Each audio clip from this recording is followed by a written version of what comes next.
Good evening, everybody. Welcome back to the Green Room. I'm Anthony Morello, alongside with my host, as always, Chris Wilhelm, and a very special guest tonight. A South Jersey, a local legend in the area here, Mr. Scott Graham. Scott, thank you so much for joining us tonight. How are you? It's my pleasure. Glad to be here. Thank you. And Chris, how are you tonight? Doing very well. It's a little overwhelming having a professional voice next to us. You sound, extremely professional. Sounds better than us. Just a little bit. So thanks for coming on, Scott. Absolutely. You guys get the nice arms. Must be nice. I get the little microphone, but I'll make do tonight. It's a special occasion, so I will gladly give up my arm microphone for Mr. Scott Graham here. I'm heavy, so I have to be on the end. Guys, as always, our sponsor tonight is Michael Kondratis from Liberty Mutual. For all of your auto, home, and life insurance needs, give Mike a call today. I'm embarrassed to say I actually don't have his phone number in front of me today. You guys but can it find is on the page. Google it. He's Liberty Mutual. Exactly. He sells a ton of insurance, so just give him a call. So, guys, if you are a fan of the Eagles, you know very well that the Eagles' preseason voice is sitting right next to us, Scott. Let's start off first with your resume, because you have a very long and impressive resume, and yes, we are going to gloat over you, so just get used to it. How did you get into broadcasting? It's what I always wanted to do from the time I was a little kid.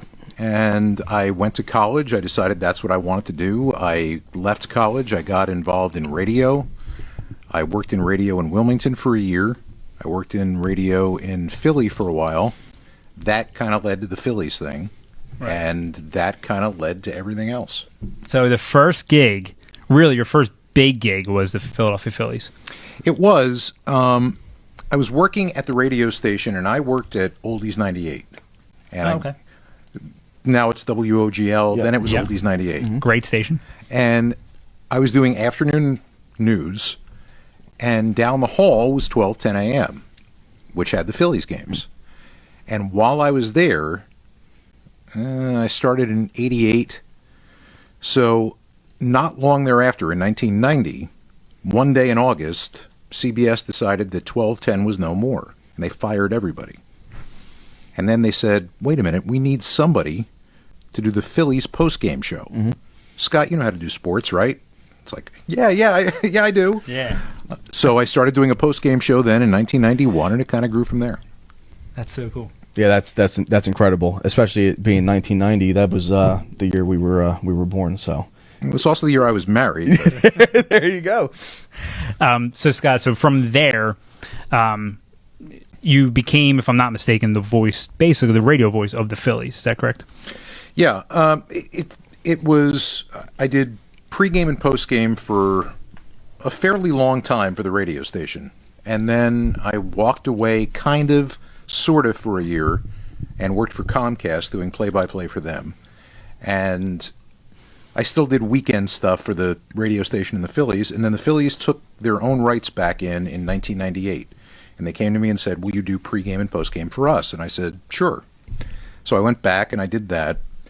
And then a year into it, they said, how about doing some games? And it kind of grew from there. Very cool.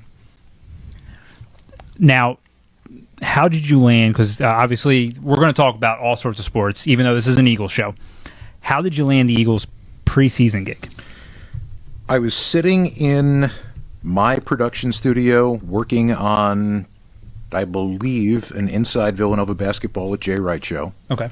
And I got a telephone call from Chris Johnson from the Eagles, and he said, how would you like to do the preseason games? And I said, sure. I mean, it was that simple. I wasn't going after that job, and I'm not sure why they targeted me. Right. But they knew that, at one point I'd been very busy in the summer. Mm-hmm. I wasn't anymore. Right. So, with the exception of my, rotten golf game. Exactly. So, they said, how would you like to do it? I said, great. It sounds like fun. I had no idea how much fun it was going to be until I started doing it. So do you prefer football to any of the other sports you do? I don't know if I prefer anything. I mean, okay. I've always said that I wouldn't want to give any of them up. Mm-hmm. I gave baseball up a while ago. But every part of every one of them is different. And there's different aspects of each one of them that I like. And, there's parts of doing basketball games that I think are the best, and there's parts of doing football games that I think are the best. And there was a part of baseball that I absolutely loved. So it's a lot. It's such a big season, though. Baseball. It's football. You get. I know you do it throughout the year. You're mostly in the studio during the season. You do some football games, but the preseason, it's 4 games. You have 4 games to prepare for. Baseball's 162. It has to be draining. It's draining. And if you have a family, it's tougher. Because what people don't think about in terms of a baseball season is it starts sometime in February. It ends, if you're not in the playoffs, around October 1st. And at that point, from mid-February or March 1st to October 1st, you have a day off a week, with the exception of the days for the All-Star break. Right. And when you're away, you're gone. You're gone. And when you're home, you're kind of gone too. Yeah. What time would you have to report to the ballpark? Well, there was no have to report, but 3:30. 3:30. And that meant there until midnight. And if it was still during the school year, I missed, Little League, any school shows, any parent-teacher conferences, all of it. Right. So when you're home, you're not really home. When you're gone, you're gone. And it's like that for more than half the year. For some guys, and God bless, there are guys who do love it, that's fine. For me, it wasn't fine. So I loved the 3 hours that I was on the air. And the rest of the time, I hated it. Right.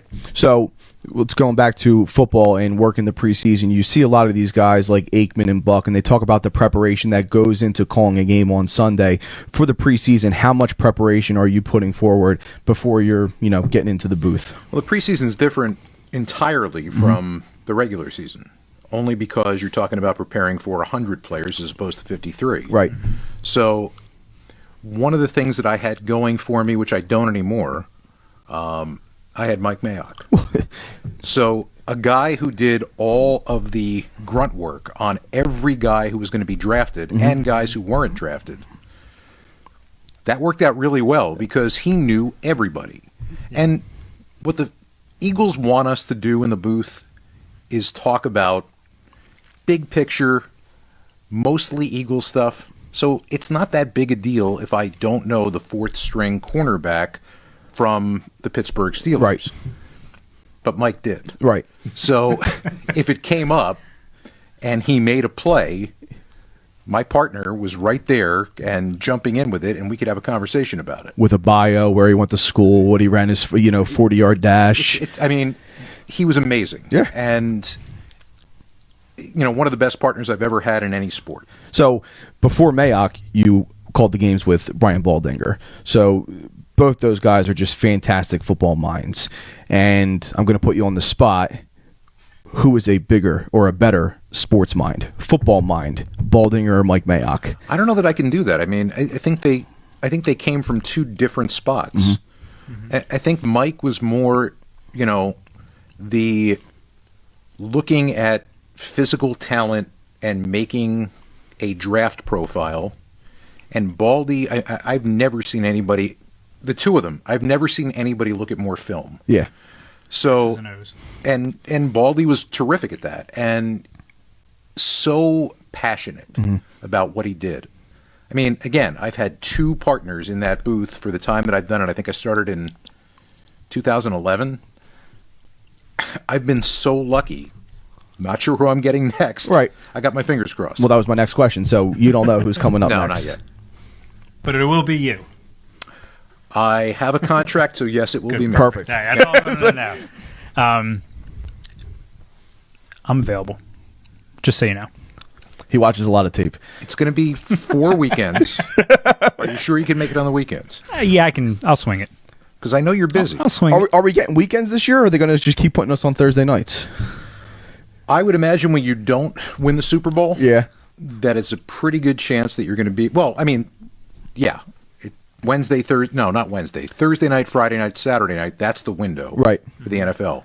I don't think we're going to see the Eagles on a national broadcast, which is good for me, right? Because more work. I get 4 instead of 3. But Yeah, no, that's the window, and I'm not sure exactly why that exists, but it's always been that way.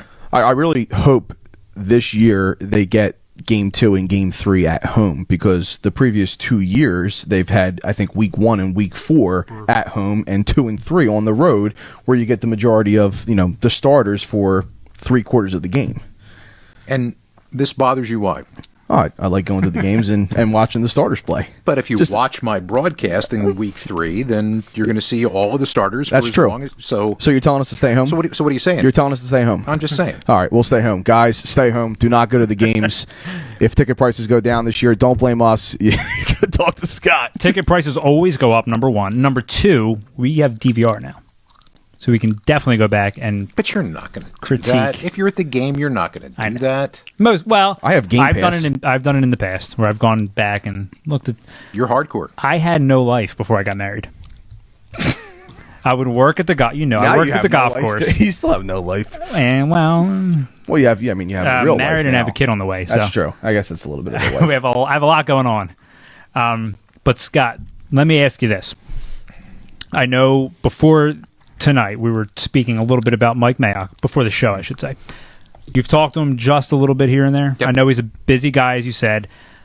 Have you gotten anything from him in regards to this offseason? This is a crucial offseason for a lot of NFL teams, as it always is. Definitely the Eagles. When I talked to him, it was right at the beginning. Okay. And his whole mindset was he was trying to learn how to be a GM. Mm-hmm. Okay. He's a former football player who played in the NFL briefly. He's been an analyst for a long time. He is a really good football mind with regard to evaluating talent. Mm-hmm.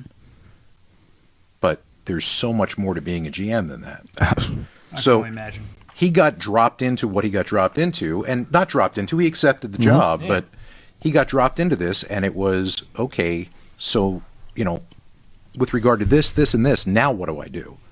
So when I first talked to him, that's where we were. I haven't spoken to him since, and I've got to imagine that they have a very big offseason here right now. The biggest thing that they had to figure out was where they're playing next year. Right. Mm-hmm. But aside from that, in terms of looking and moving forward with the players they've got, the draft picks he's got, I would guess, lot of them. I would guess that they're going to get pretty good pretty quick. And he's known John Gruden for a long time. He's very good friends with John's brother as well. I think Mike's going to be fine. And I hope, for his sake, that they let him do what he's capable of doing. If they let him do that, they will get better quickly. They have a boatload of picks. I'm hoping that they use one of them to trade for, Nicky Foles, but I'm sure that's not going to happen. So you want him tagged? I want him tagged. Why is that? So we could trade him. And if he We're doesn't, being very selfish. and if he doesn't get traded, then what happens? He's on our books. He's not on your books. He's in your locker room. Well, he's on our books too. Yeah, but he's in your locker room. You saw the controversy this year, Chris, how it played out. Everybody at the end of the season was clamoring for Nick Foles. I get that, but here's the thing. I'm hoping that Howie Roseman and the Philadelphia Eagles front office, if they are going to tag him, it means they have a trade suitor. So if I see the Eagles slap a tag on him, that means they're going to have it. And if they don't, that means that there wasn't a market for him, and then they will let him walk. So I know hope is not a strategy, but I hope that he gets tagged, because I think that does mean he gets traded. Okay.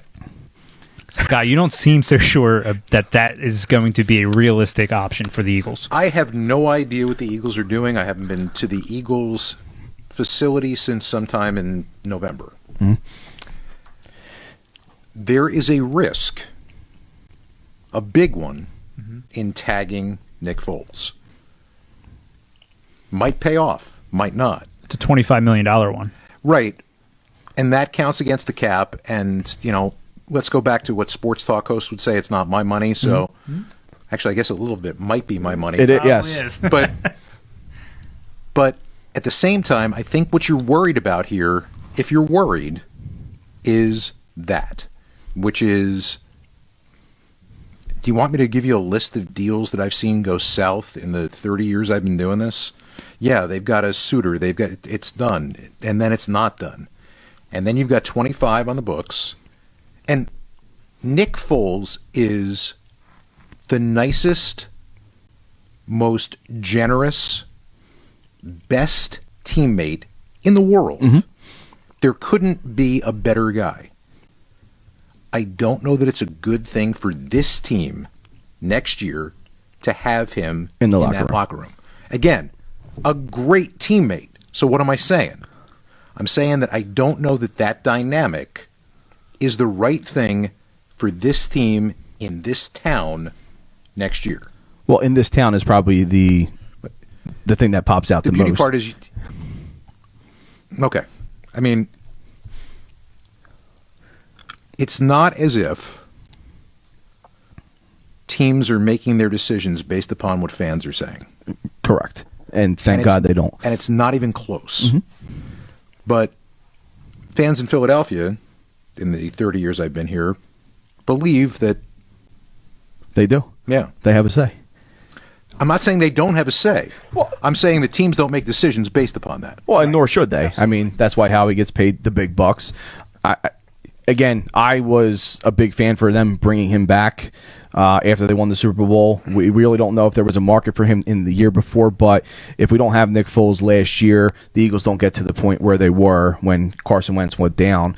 And if he walks, or if the Eagles let him walk, but in a perfect world, you get the 2 years service out of him and something back in return, that would be a huge win for the Eagles. I would imagine, sure. Again, I don't know that is... It's a risky proposition. And can you take a risk? Of course. Mm-hmm. But we'll see what happens. I think that people feeling that, wow, there's no way in the world we can let Nick Foles go sign somewhere else on his own because we have to control where he goes, I don't know that that's true. I don't think you can. You can't be afraid of other players. I don't think you can be afraid of him landing anywhere. No. And when I say anywhere, I mean even inside the division, mm-hmm. which people are very concerned about. If I'm the Eagles, I don't know that I'm afraid of that. Control what you can control. Yeah, I completely agree. Listen, to me, this is a really tough position for the Eagles. One, I'm not so convinced that there are people inside the organization that prefer Nick Foles. Not saying that that's going to be the case moving forward. I absolutely stand by the fact that they should move forward with Carson Wentz. You gave up all that capital to go get him. He's the guy that you believe in. That's the guy that you have to move forward with. But I think him being on the team just creates another what could be chaotic season. The franchise tag is risky. I think they should have done their best to try and move him last year. Didn't happen. So guess what? Move forward. This year happens. I think if anything, his value only goes up. But let me ask you this: you know the players on the team, and I'm not going to get into specific players or your opinion on them. But there was a report that came out about Carson Wentz. I don't know how true it was. I don't know how much credibility the guy that came out with this report has. I don't know if you know him or not, but you've been in broadcasting and in the media for years now.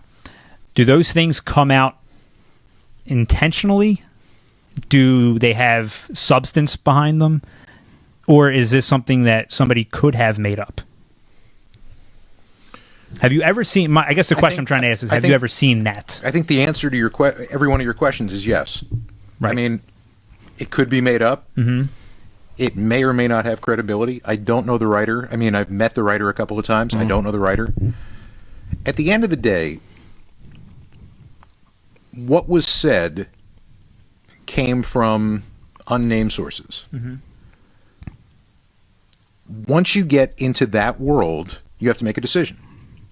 And the decision you have to make as a fan or as a broadcaster or as a writer is, how much weight do I put on those unnamed sources? Mm-hmm. And I put none. Okay. That said, what was said, go back with me, enlighten me. Sure. I've never heard the story before. What was said about Carson Wentz? Enumerate for me. So basically, it was just players. Do it in bullet points. One, players that said this. Right. Two, the thing that was said was that he's selfish. Right. And really about himself. The three most selfish quarterbacks that I've seen in the last 10 years doing what I do in the NFL, Aaron Rodgers, Peyton Manning, and Tom Brady. Next question. Okay, there you go. So that ends that debate. Basically, I get exactly what you're saying. The three best quarterbacks in the league in the last 10 or 15 years, easily. And when you say selfish, again, I'm going to get quoted as saying something here. This is why this is going to end up being a mistake. But we're not that big. Right. It's not so much selfish. It's I understand what I want to accomplish, and I am going to help us accomplish that. That's anybody. That's you in your own profession. Right. Correct. So, again, Nick Foles has done a marvelous job here. I think he is a very good NFL quarterback. The Eagles had made a decision that started before the draft that Carson Wentz was going to get a chance to do this job. Yep. I didn't have time before I came. You have a computer in front of you if you'd like. Compare Carson Wentz's numbers for this number of games to a series of Hall of Fame quarterbacks. Yeah. I mean, they're comparable. Very comparable. Yes. He blew out his knee. He did not play especially well this year, coming back probably, what do I know, probably a little too soon from his original injury. I don't know that we know anything yet. What I do know is he was playing at an MVP level last year before he got hurt.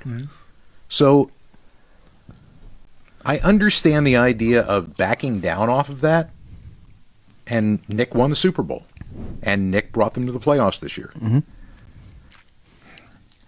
I think you have to ride whatever it is with Carson Wentz right now and find out who he is. I don't think he's injury prone, and I think he's immensely talented. Is he going to be a Hall of Fame quarterback? I don't know that. I have no idea. It's still too young. The Eagles don't even know that. The injury prone label is a great point because Nick Foles has never played 16 games in his career. Right. Whether or not he's been given the chance to actually play those 16 games or not is another story, but he has never played 16 games. I've also seen Nick Foles at times in his career, and there were times with the Eagles at the end of his Eagles career, certainly his time in St. Louis, where he has looked lost as a quarterback. Absolutely. I think Nick is going to have as long a career as he wants in the National Football League at this point moving forward, and I think he's going to do well.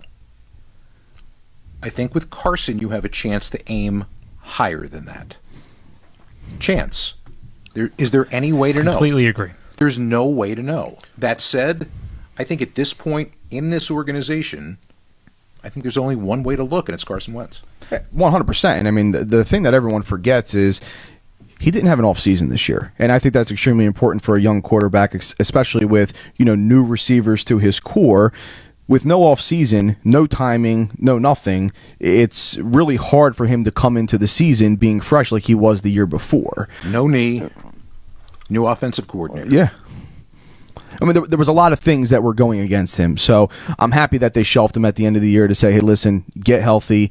He'll have a full off season this year to be able to work timing with his weapons and be able to work a full off season with Mike Groh. And I think the sky's the limit for next year. And by the way, it was thrilling to watch Nick come in and do what he did, because you're talking about a guy a couple of years ago who was kind of buried in St. Louis, was thinking about retiring, went to Kansas City, sat for the most part for a year, and then came to Philly and reawakened as a football player again. And to me, that story's great because there couldn't be, as I said, a better guy. It's nice to watch that happen, and it was nice to watch him playing as freely as he did. Not just last year in the run, but this year too. That said, Were there mistakes? Absolutely. Yeah. Well, there were a couple of big mistake throws in the Chicago game that, Got bailed out. Almost lost us that game. Right. Same with the Saints. Right. The offense was stagnant for 3 quarters. It's hard to come back after a magical, almost perfect ending of a season and repeat when, I'm not going to say virtually nothing, but very few things are the same. Take a look at what was exactly the same in that February football game in which they won a Super Bowl and last year. Nothing. Not even the starting lineup. Well, and the funniest thing, he went from being the fan favorite, everyone loved him after winning the Super Bowl, and then in the preseason he played poorly, and then the first 2 games of the year he played poorly, and everyone had lost all faith in him again, and then he comes back and restores it, and everyone's believing again. It was just typical Eagles fans. I mean, it's just, what have you... It's typical sports fans. I don't think it's just Eagles fans. You're I completely agree. 100% correct on that. We have a lot of people, including someone else that's in this room, who's from this area, but he's a Rangers, Cowboys, and Yankees fan, and they always label, Philadelphia fan, Philly. So I'm conditioned to say Philadelphia fans, but I'm very happy that you just cleared that up to say all sports fans, because I think we're all rabid and crazy. I do believe that Eagles fans have a different level of crazy, but I mean, it's not just Eagles fans. Philadelphia fans have a different level of crazy, and we have embraced that, and we're very good with proud that. of it. But I think it's a territorial thing. But that said, it's a different level of crazy. Yeah. So, I think this will play out. It'll play out fine. We started this conversation on should they tag him? Mm-hmm. It's a risk. It's a big risk. If they have a deal in place, then yeah, of course. Right. But is a deal ever in place? I don't know. This is not what I do. I mean, my friend Mike Mayock doesn't do this. He just started doing this. I have no idea. Right. Well, like I said, I hope Mike is picking up the phone and calling Howie. I doubt it, but They have a lot of draft capital. That's all we're trying to say. Yeah, and maybe he likes Nick Foles.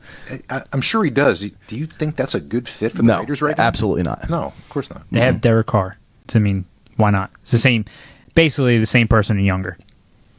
A good quarterback in some ways, but younger. Yes. I think there's only one fit, and it's the Jacksonville Jaguars. And if I'm Jacksonville, and they know that they're the only fit out there, why are you going to give up any capital? Because they're forcing the Eagles' hand by tagging him. But we'll see. We'll see what happens. Now, we went, a couple different ways, and one person, Eileen, who is very faithful to our show, even though she's not an Eagles fan, she wants you to elaborate a little bit on why Brady is so selfish. What did I tell you?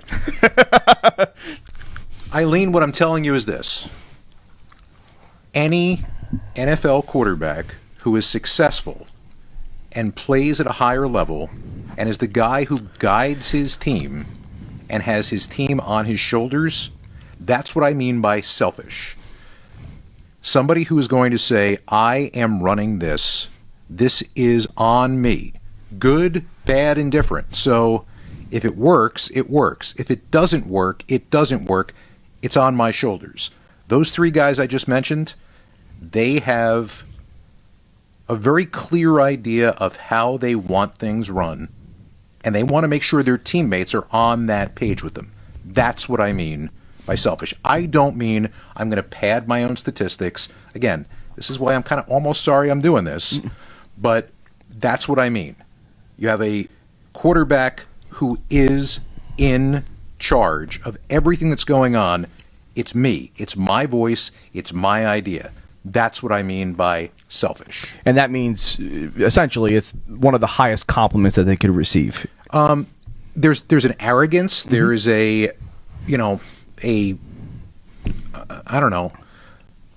But if I'm on a team and I'm looking at my leader, I'd rather I want somebody with some swagger. Absolutely, I want him to be like, there's a swagger there. You're going to follow me. You're going to do what I say, and we're going to win football games. That said, in those situations, if you're a teammate and you step the wrong way or out of line, it's not going to be the coach who's going to tell you you're wrong. It's going to be that quarterback who's going to tell you you're wrong. And there are a certain level of elite quarterbacks in the National Football League that have earned that right. And whether they've earned it or not, there's a coach that's going to allow them to be that way. Mm-hmm. And there have been countless quarterbacks like that. I just mentioned 3 of them right now. There have been countless quarterbacks like that, and the most successful ones generally are that type of guy. I completely agree. Let me ask you a 100%. question real fast, Scott. I've noticed this year in particular, once during the first Cowboys game at home, when the Eagles came back, they were awful in the first half. They wound up tying the Cowboys late, and they're in the end zone taking pictures of each other, fake pictures of each other, celebrating. And I can't help but think, and Carson Wentz is included in that, I can't help to think that Tom Brady, that'd be the last thing he was doing. He'd be on the sideline, pumping up his defense or getting in his offensive players' faces about how they were going to finish a job. That's the only knock really on Carson Wentz. And listen, I know he wants to be a team guy and be there for his teammates and everything, but I think there are certain times to do that. When you're blowing out the Bears 31-0, you can do the electric slide or whatever they were doing last year. What's the difference? Because you're embarrassed in a way by the Cowboys coming off a bye week at home in front of a sold-out crowd, obviously, in Lincoln Financial Field, and you don't even show up in the first half offensively. You scored 3 points. Second half, things start to come together, but you're playing catch-up, and I feel like that's the one knock for me on Carson Wentz. I'd rather see him get over to the sideline, knock his defense in the helmets, and say, let's go, let's get the ball back, let's win this game, something Brady would do. I know he's not Tom Brady, and I know every quarterback's different. That's my one knock on him. How do you feel about them doing that maybe in inopportune times? It's not my call. I know. But what's your personal belief? If you can... I mean, honestly, I'm not sure, because we sat as a NFL fan base, as an Eagles fan base, and we reveled in a whole bunch of celebrations and enjoyed them. Mm-hmm. So those celebrations only work when you're up big in a blowout situation, but not when you're trailing or coming back. That's fine. If those are the rules, then somebody should tell somebody those are the rules. I get what you're saying. I completely get what you're saying. I don't know. I honestly don't know. And in all honesty, I don't give that much thought. And I don't think in a lot of ways that most of leadership in any sport is about a lot of rah-rah stuff. Mm-hmm.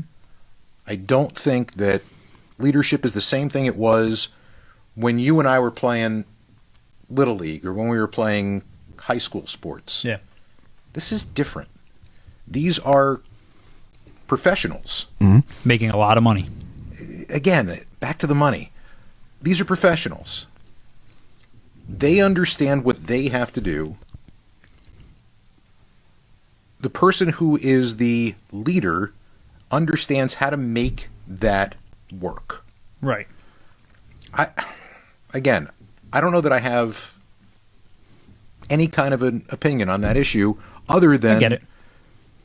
It sounds front-running to me. It really does. It sounds like it's fine when they're winning, and it sucks when they're losing. Yeah, I get that. I mean, that's what it sounds like to me. Yeah, I think the biggest thing is why it really bothered a lot of fans. It was they were struggling. They were not the same team from 2017, and I think the Philadelphia Eagles, again, this is just pure speculation, they were having so much fun in 2017, winning, blowing teams out, and any time that something good happened, they're just trying to bring that mojo and magic back, and it was never, it never was. It was just a different season.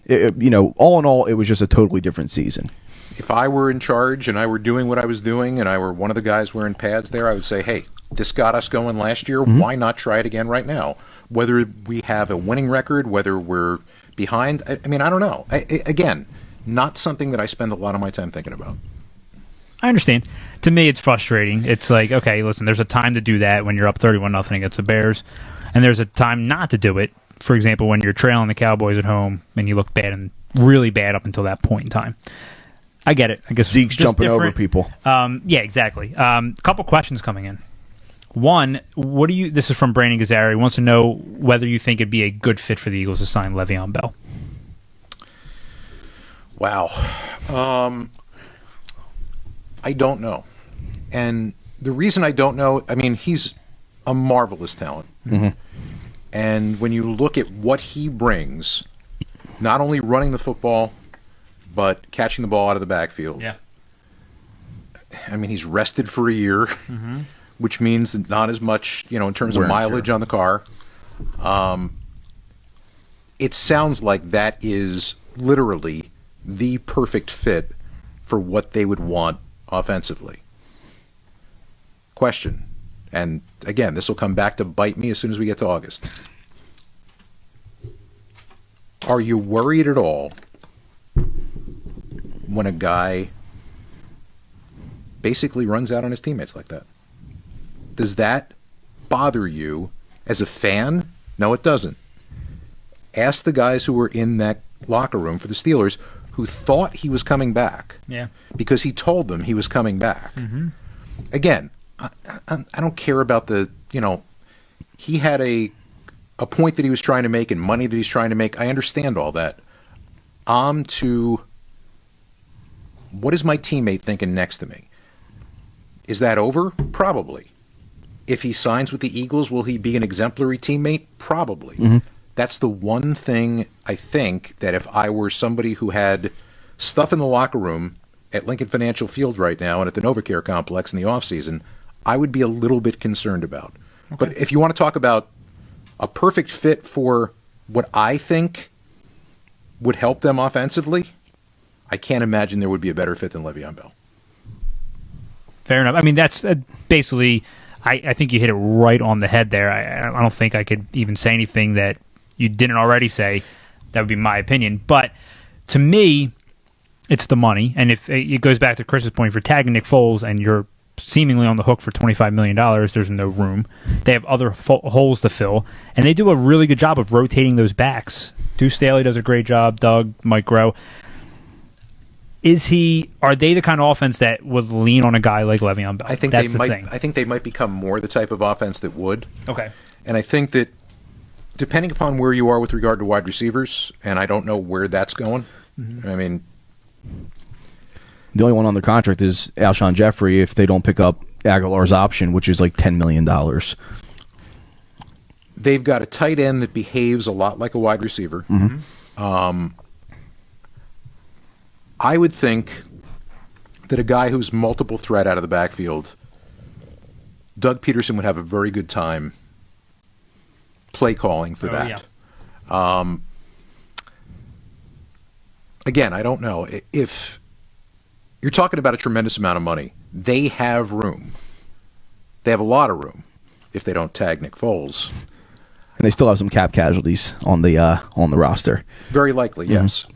So, I mean, there's room there. I don't know if that's where, again, it's not what I do. The answer to the question that I was asked is he would be a great fit X and O wise for that team. I mean, to the point you make about them rotating their running backs, they haven't had a Le'Veon Bell on their roster. And I think very few have. Yeah. And if he's on that, he's instantly going to make your team much better. And as far as the locker room, obviously it was a big issue in Pittsburgh because he did promise a lot of those guys to come back. But I think coming into a new locker room, they want to win football games. Eagles fans loved Shady McCoy. Uh-huh. Still do. Le'Veon Bell is a younger, faster, shiftier Shady McCoy. Mm-hmm. Yeah, and somebody made a point here. Look what happened with T.O. I think he was saying that the numbers the first year were phenomenal, and it was the perfect fit. I think that's what he's getting at. This would be a perfect fit as well. But what you're saying, look what happened after that first year. Or not what you're saying, but what could happen based on what happened in Pittsburgh. Honestly, again, apparently there's a lot going on in that locker room in Pittsburgh. A lot. And not being there and not being part of that, not understanding, I'm not going to try to tell you what I think it is, but clearly there was a lot going on there. So this is a pretty stable locker room here. This is a head coach who has the attention of his team, and this is a group of guys. I mean, I don't spend an entire season around them. I do spend a period of time around them. This is a good group. I think they would know immediately if there was somebody that didn't fit in that group, and they would figure out a way to fix it. And they know they have a strong locker room because they go out and sign a guy like Michael Bennett, who had character issues and in the past in Seattle, and the Eagles bring him in no problem, and there was absolutely no issues in the locker room with Michael Bennett. Okay. That we know of. No. You're giving me that look. I was like... There was an issue on the field during the Super Bowl. Yeah. Oh, okay. I don't know what other character issues you're talking about. Well, Michael Bennett is one of the brightest guys I've ever talked to in the National Football League. there was an issue in a casino. There was an issue in a casino with a falsified police report, and then obviously the issue on the Super Bowl as well. I heard coaches. I heard he would get into it with coaches in Seattle. I don't know, but yeah, I have heard the same thing. What you're saying, that he is a very bright guy. He's one of the funniest guys I've ever listened to. On one of the podcasts I listened to, he was on there for an hour, and he was absolutely hysterical. But I didn't see any issues from him, and he was the best defensive lineman on the team outside of Fletcher Cox. So I'm happy they brought him in. Since you started mentioning Mike, you've spoken with Michael Bennett. Who do you like? Is there anybody that you really enjoy talking to on the Eagles? Yeah. Malcolm Jenkins. Okay. Malcolm is, yes, for sure, very involved. Have never spoken with anybody like him. Really? Care to elaborate? Yeah. We do production meetings before we do our preseason games. And that happens at Fox, CBS, NBC.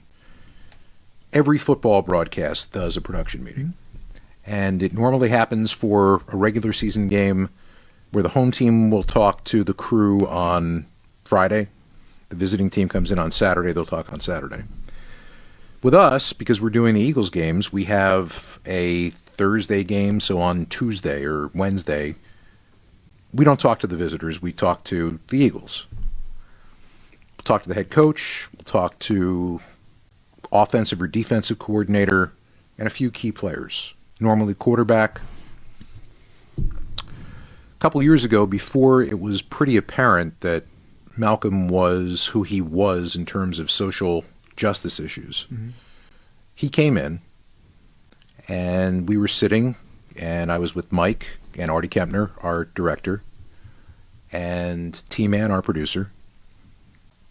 And Malcolm came in and he started talking, and we asked him a couple of questions, and then he went down the road that he went down because I said, "You're very involved in social issues. Why?"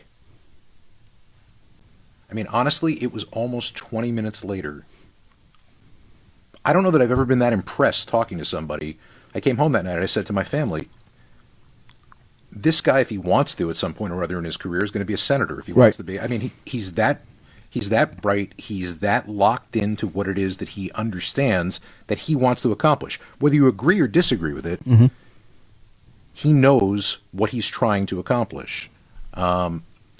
So I've talked to him a couple of times since then, and then for Westwood One Super Bowl coverage, they asked the grouping of guys who were going to do interviews, did you have a preference of who you wanted to talk to? And I said, you can give me whoever you want to give me. I really want to talk to Malcolm. And God bless, my boss gave me Malcolm.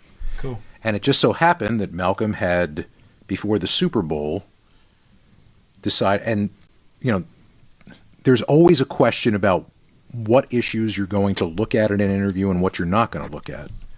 And he had given the Super Bowl ticket to the guy who had been convicted and had... Yes, I remember that. So I had no problem, because I knew Malcolm, asking him in the middle of the interview, you're doing this, you understand this is a huge leap. Why am I going along with you on this? And he answered the question beautifully. So the answer, very long answer to your short question is Malcolm Jenkins. Anybody else? Who would be maybe second? I mean, I've had great conversations with Nick Foles. Okay. I've had great conversations with Carson Wentz. Okay. I've had good conversations with Zach Ertz recently. Nelson Aguilar. Obviously Bennett. Haven't spoken to Chris Long recently. Fletcher Cox is a great interview. A lot of guys. I used to do a show called Eagles Unscripted. For the Eagles. Yeah, I remember that. And so I got an opportunity to talk to a lot of these guys, especially when they were rookies, because we were doing our TV show and the veterans were like, "Yeah, I'm busy," and the rookies, I'll sit with you." Yeah. So I got an opportunity to sit with these guys when they were young. There's a lot of high character, good guys in that locker room. Which is exactly why I think they did what they did last year. They really, you could tell. I mean, I had people who were not friends of mine that were not Eagles fans that would talk about that team and just say, I've never seen a team that close. I've never seen a team gel the way they did, fight for each other the way they did, and not just on the field, but off the field as well. Was Chris special. Long is very involved in a lot of the things Malcolm Jenkins does, which I think is incredible. And so be it, he won the Walter Payton Man of the Year award this year very fittingly. Chris, what else do you have? Do we have any comments coming in? We have a bunch of comments coming in. Jeremy Bland agreeing with Scott, saying that he met with Malcolm Jenkins in 2015. Very humble, down to earth guy. A couple people talk about Jay Ajayi being somewhat of a problem in the locker room. I don't know if there's really any weight to that, but it's. I have no idea. Yeah, He's like, I'm not commenting if it. I don't have any idea. No. Yeah. Now I want to change topics real quick because you graduated from University of Penn, correct? Mm-hmm. So you're a Big Five guy. Mm-hmm. Now, do you see in the near future or any time a team like Villanova being removed from the Big Five and then putting in Drexel? Why? Why not? Why, yes. I understand that Penn won the Big Five this year, correct? Right. So if you put a team like Drexel in there... By the way, who's doing the putting? Who's doing the removing and putting? You tell me. You probably know more. You definitely know more about the Big Five Big than Five's I do. a partnership with the schools, so who's going to remove? So I guess they would have to make it the Big Six. Right. Who's going to remove Villanova? I guess they can't. Right. Wait, I'm curious. Who's they? No, I mean it's Villanova. You're out. you're out. Well, because they have the City Six, right? There is no such thing. It's just a name. What? The City Six is. There's no such thing. It's just a name. Okay. So do you see the Big Five turning into the Big Six? I don't think so. I think it would have already. Okay. I think Drexel had a run in which they were very good. Mm-hmm. They started my production career, God bless them, when I made their Dawn of a Dragon film. Mm-hmm. But I think if there were a reason to expand the Big Five beyond the Big Five, it would have happened already. Okay. I think the Big Five was what it was, and I think it is what it is now. Okay. And I think that those are two different things. Okay. Is the North Carolina Villanova National Championship game one of the greatest games you've ever watched? It's from way out in left field. But It's one of the greatest endings. I mean, my name's not Jim Nance. How often am I going to get a chance Right. to call the national championship Right. game? The fact that I got a chance. you should. The fact that I got a chance to call that game was amazing. I know. I remember hearing your call. It was the greatest gift in the world. Mm-hmm. It was a great game. It was a good group. And because I do what I do with that program, all of those guys I'd kind of watched from the time they got there as freshmen and had interviewed them and talked to them and been around the program. And, Jay's been so welcoming to me and to my company. But, yeah, it was right there. And there was so much tension. And last year, I got a chance to call another national championship. And relax. It was amazing.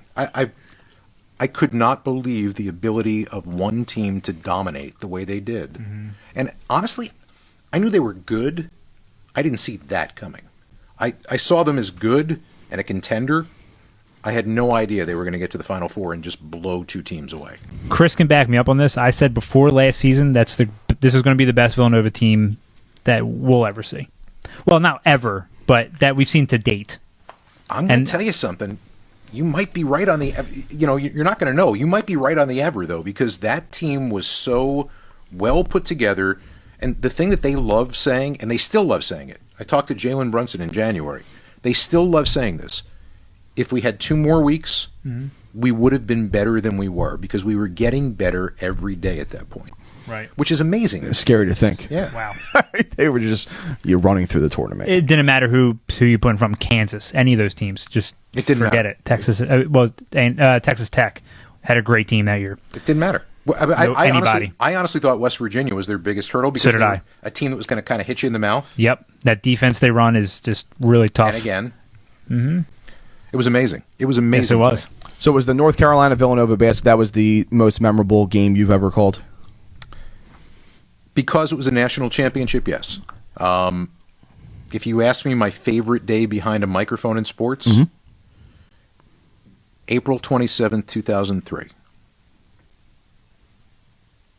Can I think about this for a second? How much time do we have? Not much. 8 minutes. 8 minutes. 3. No, this is honestly one of those. I thought we were like at a minute 30 or something like that. Now, this is one of those moments in a bar where you sit back and say, go ahead, think about it for a while. April 27th, 2003. Veteran Stadium. Utley? Nice guy. No. No, it wasn't Chase Utley's Grand Slam. No. Kevin Millwood? Correct. Oh, Perfect the game. no-hitter. Wow. Wow. Nice one. do I Wow. win? I would have never, nothing. And the amazing part about that is, in any sport that you are calling, if you're calling football, you're going to the Super Bowl, Merrill woke up that morning knowing he was going to call a Super Bowl, Right. win or lose. I went to the national championship game knowing I was going to call a national championship. That was a regular Sunday. It was the Fanatics' birthday. My wife and my sons were in the stands. That's so cool. And I had a bag packed because we were flying to Los Angeles that night. I had no idea I was walking into that. It was a 1-0 ball game too, wasn't it? It was. And my favorite part of that story was, back to your switching. You asked me about the before we started about switching innings. Well, Harry used to come over to do the 4th and the 5th, and then in the 6th he would go out and have a smoke. So I was off for the 4th and 5th inning. So I finished the 3rd inning, and I went downstairs because my wife and my sons were along the third baseline in their seats, and she said, they were young. Guys are getting a little restless. I think we might leave early. And I said, in the 4th inning, and by the way, I've made a lot of predictions in my life and been wrong. I said, you're not leaving until that number under the H changes. Yeah. And she said, why? I said, because I think he actually has the stuff to do it today. Wow. Now, that said, I've seen guys have the stuff before many times. Right. I mean, I watched A.J. Burnett pitch. Every time I watched him pitch, he had no-hitter stuff. Yeah. But Especially against the Phillies. Yeah. especially against anybody. Scary, nasty stuff. Yeah. But now Yankees. you watch it lay itself out and continue on. You get to the 7th inning. He strikes out Bonds, and it's on, and that place is electric. And I'm looking down, and my wife and sons are cheering, and they're up, and I made one mistake that day. I followed baseball tradition, and I would not say no-hitter. Now, I said it every way you could have. Right. As we go to the 9th inning, 0-0-0. The next day I got ripped on WIP for Who ripped you? Cataldi? probably, I don't know, whatever. But maybe it wasn't Angelo. I mean, if it wasn't Angelo, it was definitively Mike Missinelli who ripped me the entire time I've been in town. But One of the whoever it was, Right. it might have been right after the game. I don't know. I was in Los Angeles, but I was being ripped for not saying no-hitter. You're not supposed to say it. No, Harry told me afterwards. Okay, well. Afterwards, you can say no-hitter. Scott Graham, I know. I've called many no-hitters. You can say no. Well, you should have told me before that, Right. Harry. I thought I was going to screw it up. So the next year... This guy, come on, Harry. Wait, so the next year's Citizens Bank Park. Yeah. Eric Milton. I said no-hitter. And And he blew it. Yeah, and then And it was your fault. It was my fault. I was going to say. we have a good question coming in. What's your favorite Harry the K moment? He's grinning as if he can't say it. No. There's probably a ton. I'll give you 2 moments. Okay. One, people would not have any idea about this. When he got into the Hall of Fame, we, as a group, the whole Phillies organization went to Cooperstown. Cool. They got replacements for all of us broadcasters. The team was in Atlanta. It's funny. I actually think Tom McCarthy was my backup at that point. And was Wow. Yeah. We all went to Cooperstown, and we got there, and there was a huge party the night before the induction in a big tent. There was a band, the whole bit. But Harry was being pulled in 35 directions. He was here, and we kept saying, "Are we going to see him?" And people said, "I don't think so. There's too many things going on. He can't be here." If you knew anything about Harry wanted to be there with the Phillies people. When I tell you that he made a surprise appearance, opened the curtain behind the band, and walked onto the stage, we were all his co-workers. You've never heard an ovation like this. It was like Elvis walked into the building. It was unreal. It was electric. And the look on his face, I mean, he was just beaming. He was the happiest man in the world at that point. You know what? It's funny. I was thinking this as you were telling that story. Somebody said earlier, I could listen to Scott talk about anything all day. There's a compliment to your voice. That was you? Oh. Doesn't And work it's that way so in my true. house. I was It never thinking, did I'm with like- the kids growing up, not at all. Couple last minute questions here coming in. I know this is an Eagles show, but somebody wants us to ask, what are your thoughts on the Phillies maybe signing Bryce Harper? I mean, I think it's let me start by telling you that I haven't Heard anything? been involved in baseball since 2006, and I haven't followed baseball since about 2010. I think it's a great fit for who they are. I think it's a lot of money. I think the Phillies have a lot of money because they've stockpiled that money since, go back as far as you want to, and they've got the money that was given to them by Comcast for a long time now for rights fees. So they've been stockpiling this for a while. I don't know how big a risk it is. I know he's a marvelous talent. I don't know how he fits here, because you can never know how anybody fits here until they're here. And Good point. there's no other way to put it than that, because people understand what Philadelphia is until they actually are playing here. And then it's a different story. I had a player who played for a long time in in Major League Baseball. He had just gotten to Philadelphia. I'm not mentioning names. Okay. We were on the team plane. We had just finished the first series at home for the Phillies in that year. And things were not going well. And this guy had played for other teams, championship teams. Wasn't Jim Thome, he wasn't. I'm on my way back to the bathroom in the plane. Grabs my arm as I'm walking by, and he says, "Got a second?" I said, "Going to the bathroom." "Yeah." He said, "Just tell me one thing." "What?" "What's wrong with these people?" I said, "Which people would that?" "The people in Philadelphia. What's wrong with these people?"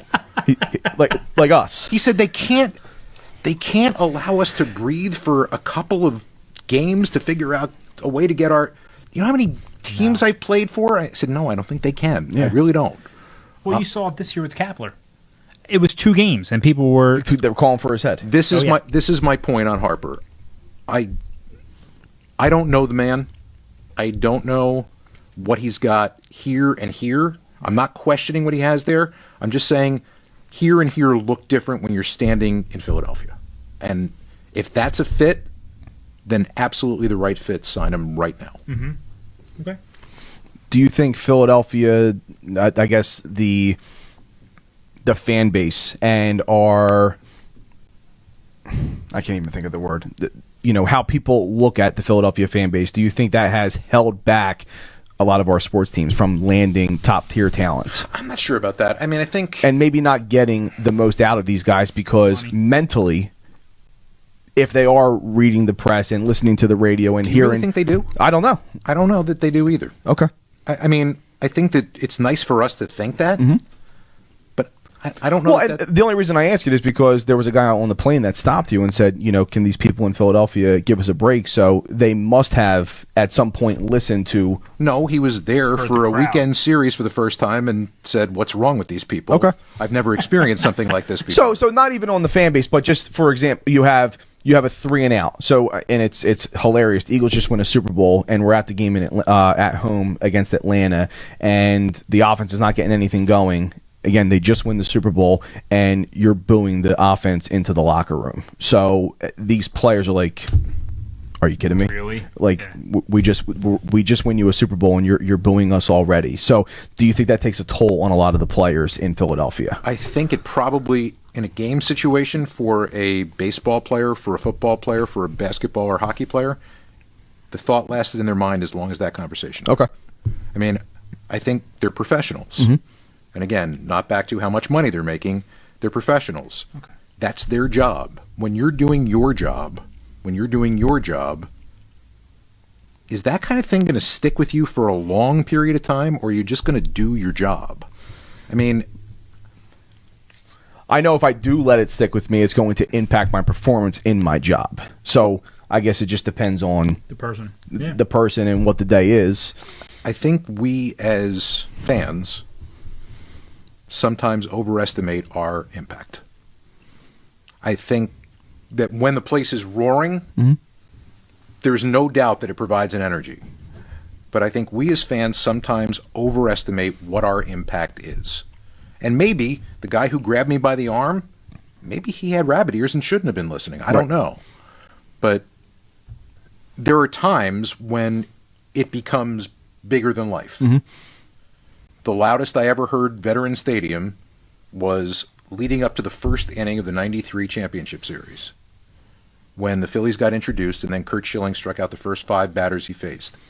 I was in the broadcast booth behind Harry and Whitey, and the floor was actually shaking that I was sitting and standing on. Wow. That's how crazy it was. Wow. There's no way as a player you could not be affected by that in some way. Getting booed off the field because you went 3 and out, or because you... Yeah, wow, that's annoying. So what else is going on? Right. I can't tell you. I haven't worn a uniform. I don't know. I think that it wouldn't be unwise for us to maybe back off a little bit on the idea that we as fans have that much influence on what's going on the field, or maybe even in the front office. Fair enough for me. And Scott, let me end with this question here, because it's something I personally wanted to ask you. It's not the sexiest question in the world, but you do a lot of 10.1. Okay. That's my index right now. It's a 10.1. You do a lot of traveling. It's a pretty good index. It is. I think mine's 36. That's generous.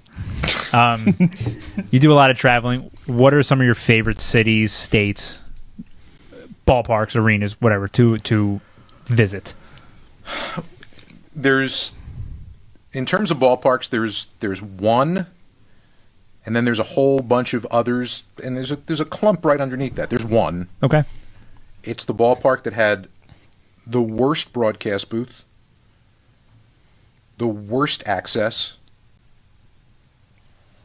the worst electronics. Can we guess? Yeah. Fenway? Kaufman. Kansas City. No?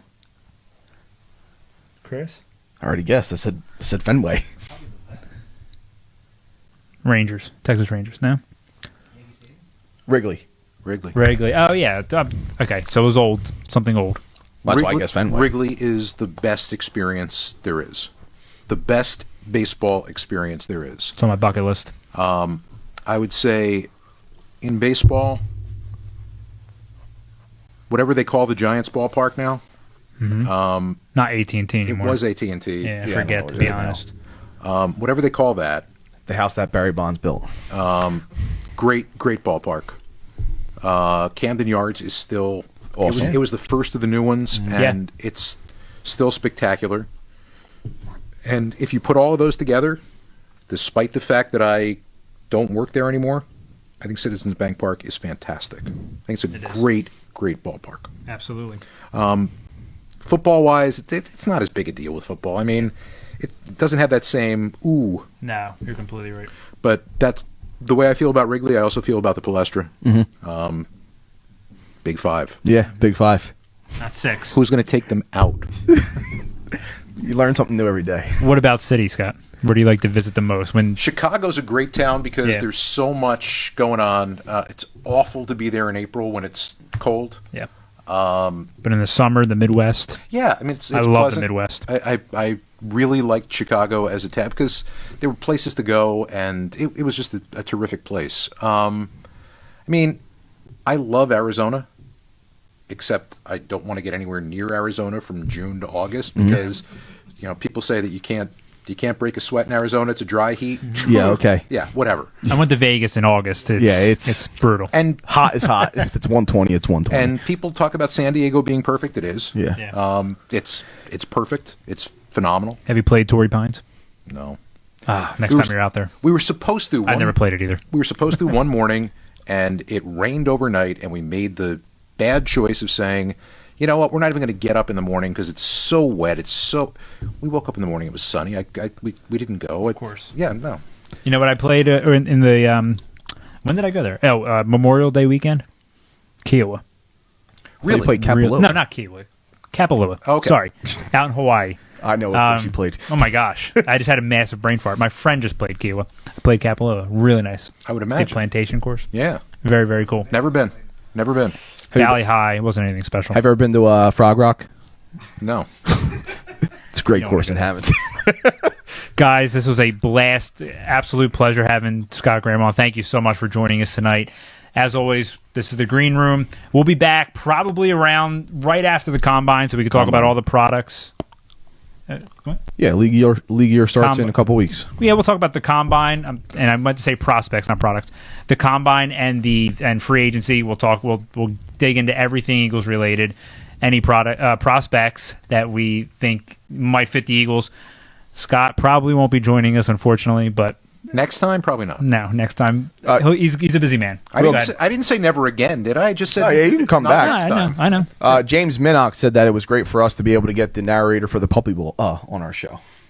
The question that I get more than any other from everybody is definitively Puppy Bowl. There you go. and we were the first ones that didn't ask it, so. Well, no, next time. Yeah. We'll talk about the Puppy Bowl. Scott, thank you so much. You got it. Thanks a lot, Guys, Scott. as always, Michael Kondratis from Liberty Mutual is our sponsor.